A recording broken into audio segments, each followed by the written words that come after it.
Dalam 2 minggu terakhir, kasus harian COVID-19 telah melewati angka 1.800. Sejumlah daerah bersiap untuk babak baru hidup dalam era new normal. Oke, halo semua. Nama aku Davin Paulintano Brata. Aku dari kelas MDA. Sekarang aku akan menjelaskan atau menjawab pertanyaan-pertanyaan dari soal yang dimana merujuk ke new normal itu sendiri, tapi di bidang arsitektur.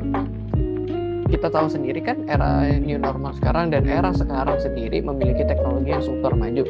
Nah, dengan bantuan teknologi, arsitek masa kini lebih mudah mengerjakan suatu proyek dikarenakan teknologi-teknologi yang sudah ada. Seperti arsitek masa kini lebih gampang untuk melakukan simulasi, analisis, dan membuat model 3D dengan menggunakan software-software seperti software yang kita pelajari dari semester ini yang sangat banyak.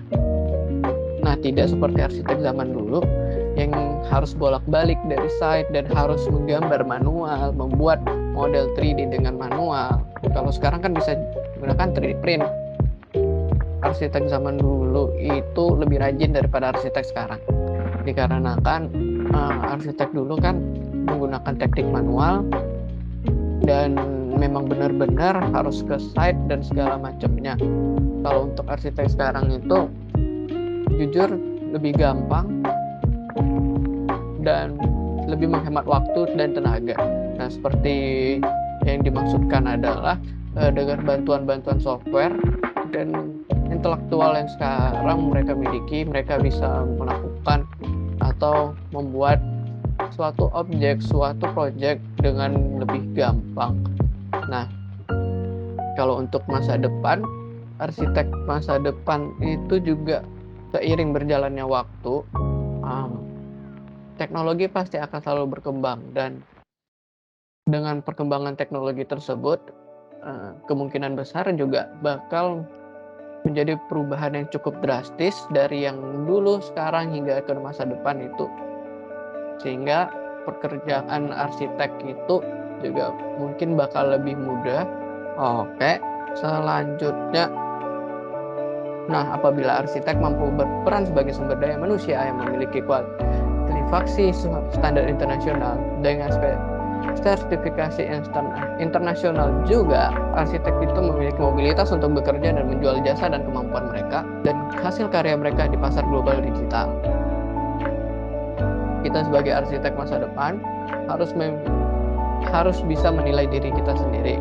Kita harus bisa menilai value kita sebagai arsitek itu apa.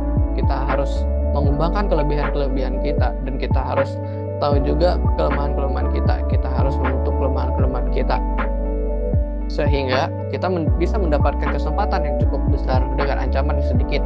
Ancaman yang dimaksud adalah, ya, mana tahu ada company-company yang keluar sana yang lebih hebat daripada kita, tetapi mereka tidak memiliki satu hal yang membuat nilai jual kita tinggi gitu. Jadi kita harus mengembangkan diri kita sendiri, kita harus terus berkembang dan berkembang. Pertama, gampang. Kedua, menghemat waktu dan meningkatkan produktivitas arsitek. Nah, si arsitek itu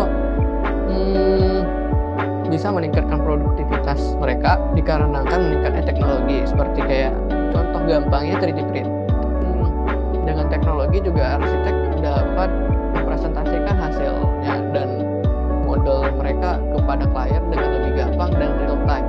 Serta dengan bantuan teknologi AR dan VR, klien juga bisa tahu bentukan model mereka itu gimana tanpa harus menunggu maket arsitek itu jadi.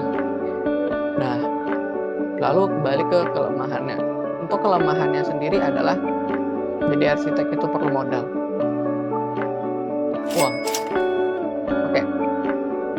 Nah, mungkin untuk segitu aja presentasiku untuk menjawab soal-soal UAS ini. Terima kasih. Dadah.